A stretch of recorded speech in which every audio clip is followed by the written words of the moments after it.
یزید۔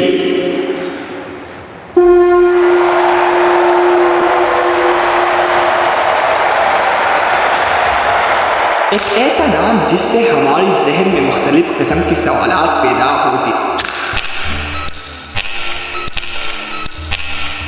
لیکن سب سے اہم بات جو ہماری ذہن یزید کی طرف لے جاتی ہے وہ ہے واقعہ کربلا اور نواسی رسول صلی اللہ علیہ وسلم امام حسین رضی اللہ تعالیٰ عنہ کی شہادت۔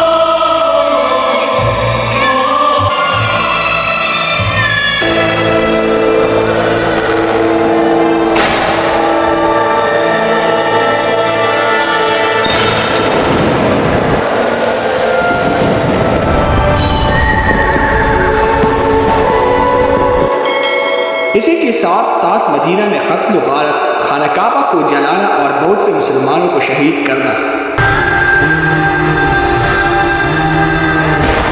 آخر یزید کیوں یہ سب کچھ کرتا تھا؟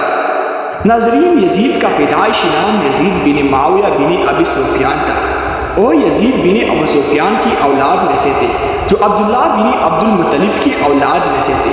وہ معاویہ بن ابی سفیان کے بیٹے تھے جو خلافت کے دوران امام حسین بن علی کی حقیقتی جد میں آئے۔ یزید کا پیدائش کا تاریخی دور میں یکم شعبان 9 ہجری یعنی 20 یا 25 جنوری 647 عیسوی کو ہوئی تھی۔ وہ مدینہ میں پیدا ہوئی اور ان کی ولادت کے بعد والدین نے ان کا نام یزید رکھا۔ یزید کا بچپن مدینہ میں گزرا اور بعد میں انہوں نے خلافت کے دوران بڑھتے ہوئی مشہوری حاصل کی۔ یزید کے باپ معاویہ اور دربار خلافت کی طرف نسبت ہونے اور عیش و عشرت کے تمام وسائل نے اس کے لیے ہر قسم کی آزادی اور آوارگی کو فراہم کیا ہوا تھا۔ باپ کی لا انتہا لاڈ کی وجہ سے وہ آداب اسلامی اور تربیت قرآنی سے بہت دور تھا اور حتیٰ احکام خدا اور شرعیت محمدی کا بڑی آسانی سے مذاق اڑایا کرتا تھا۔ اسی تربیت کا اثر تھا کہ شراب خوری، جوا بازی، زنا اور حیوانات سے کھیلنا اس کا ہر روز کا معمول کا کام تھا۔ پھر 60 ہجری یعنی 680 عیسوی میں معاویہ کی وفات کے بعد یزید مکر و حیلے اور باپ کی طرف سے آندھی محبت کی وجہ سے لوگوں کی رائے کے بغیر تخت پر بیٹھ گیا اور سلطنت سنبھالا۔ اسی کی وجہ سے بہت سے لوگ ان کے مخالف ہوئے۔ تقریباً اس نے 3 سال اور کچھ ماہ کی حکومت کی اور اس نے اپنی 3 سال اور کچھ ماہ کی حکومت میں بہت بڑی بڑی مظالم ڈھائی جن میں سے ہر ایک اس کے خاندان کو ذلیل کرنے کے لیے کافی ہے۔ ان مظالم میں سے ہم یہاں پر 3 کا ذکر کریں گے۔ یزید کی حکومت کے آغاز میں اس کے حکم سے سب سے بڑا ظلم جو رونما ہوا وہ 61 ہجری میں کربلا کا خونی واقعہ ہے جس میں امام حسین اور ان کی با ایمان ساتھیوں کو شہید کیا گیا اور اولاد نبوی کی عورتوں اور بچوں کو اس کے کارندوں نے اسیر کیا۔ یزید نے اپنی حکومت کے شروع میں ولید بن عتبہ کو خط لکھا اور اس میں لکھا کہ جس طرح بھی ہو سکے امام حسین عبداللہ بن عمر اور عبداللہ بن زبیر سے میری بیعت لے لے۔ ابن عاصم کی بقول جس وقت یزید کو معلوم ہوا کہ امام حسین اور عبداللہ بن زبیر نے بیعت کرنے سے منع کر دیا تو اس نے ولید کو دوسرا خط لکھا اور اس میں تاکید کی کہ اگر حسین بیعت سے منع کرے تو ان کا سر میرے پاس بھیج دے تاکہ تجھ کو بہت زیادہ انعام دو۔ اور پھر اس نے نواسی رسول صلی اللہ علیہ وسلم حضرت امام حسین رضی اللہ تعالیٰ عنہ کو شہید کیا۔ واقع کربلا کے بعد 63 ہجری کی ذی الحجہ کے مہینے میں جو واقعہ رونما ہوا وہ حرہ کے نام سے معروف ہوا۔ کربلا کے خونی واقعہ کے بعد لوگ یزید کی خباثت اور بے دینی سے آگاہ ہو گئے، لہٰذا انہوں نے اس کے خلاف قیام اور جہاد کرنی شروع کر دی۔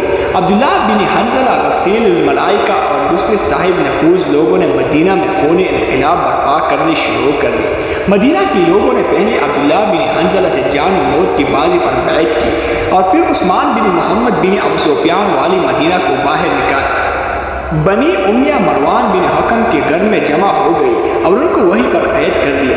مدینہ کے لوگوں نے یزید کو خلافت سے خلع کر کے اس پر لعنت اور صب و ستم کیا۔ یزید کو جب اس واقعہ کی خبر ملی تو اس نے ایک عظیم لشکر تیار کیا اور اس کو مسلم بن عقبہ جیسے خودریز کمانڈر میں مدینہ کی طرف روانہ کر دیا۔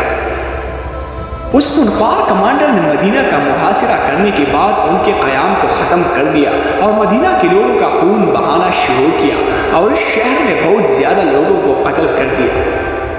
ابن اسیر لکھتا ہے مسلم بن عقبہ نے مدینہ کو 3 دن تک اپنی لشکر والوں کے لیے مباح کر دیا کہ جس طرح چاہو وہاں پر عمل کرو۔ انہوں نے بہت زیادہ لوگوں کا قتل عام کیا اور ان کے اموال کو لوٹ لیا، شیخوار بچوں، عورتوں اور بوڑھوں کا قتل کیا۔ اس واقعہ میں مہاجر و انصار سے 1700 افراد اور دوسرے مسلمانوں میں سے 10,000 لوگ قتل ہوئے۔ ابن ابی الحدید لکھتا ہے شام کی لشکر والوں نے مدینہ کے لوگوں کے اس طرح سر کاٹے جس طرح قصاب بھیڑ بکری کا سر کاٹتا ہے، اس طرح خون بہایا کہ اس میں قدم نہیں رکھا جاتا تھا۔ مہاجر و انصار کی اولاد اور جنگ بدر کے مجاہدوں کو قتل کر دیا اور جو ان میں سے باقی رہ گئی تھی ان کو یزید کے غلام کی حیثیت سے بیعت لی۔ مورخین لکھتے ہیں کہ مسلم بن عقبہ نے اس قدر بے گناہ لوگوں کا خون بہایا کہ وہ مصرف یعنی بہت زیادہ خون بہانے والے کے نام سے مشہور ہو گیا۔ اس واقعے میں عورتوں کو بھی بے حرمتی ہوئی اور ان سب کے ساتھ زنا کیا گیا۔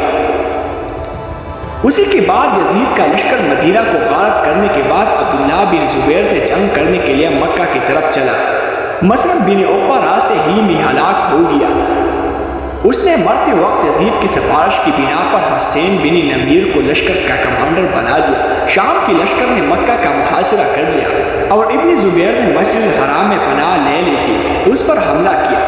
انہوں نے منجنیق سے حرم خدا پر آگ برسائی جس کے نتیجے میں خانہ کعبہ کی پردہ اور چھت میں آگ لگ گئی۔ مورخین لکھتے ہیں کہ یہ آتش سوزی 3 ربیع الاول 63 ہجری میں لگائی گئی۔ مکہ کا محاصرہ اور عبداللہ بن زبیر اور اس کے ساتھیوں سے جنگ جاری تھی۔ یزید کے مرنے کی خبر شام تک پہنچ گئی جس سے وہ متفرق ہو کر شام واپس چلی گئی۔ یزید نے اپنی کم مدت خلافت میں ہر سال کی شروع میں ایک بڑا ظلم انجام دیا اور مسلمانوں کی جان و مال اور ناموس پر حملہ کیا، اور ان سب سے بڑا ظلم یہ کہ 61 ہجری میں عاشور کے دن امام حسین اور ان کے اصحاب کو شہید کیا۔ اس بحث کو اہل سنت کے مشہور عالم ذہبی کی جملہ پر ختم کرتے ہوئے یزید کے بارے میں لکھتا ہے کہ یزید ناسبی یعنی علی اور ان کے خاندان کا دشمن، بری عادت والا اور بے ادب تھا، شراب پیتا تھا اور منکرات کا مرتکب ہوتا تھا۔ اسی کی حکومت امام حسین رضی اللہ تعالیٰ عنہ کو شہید کرنے سے شروع ہوئی اور واقعہ حرہ پر ختم ہوئی۔ ساری دنیا کی لعنت کرنے والوں کی اس پر لعنت ہو۔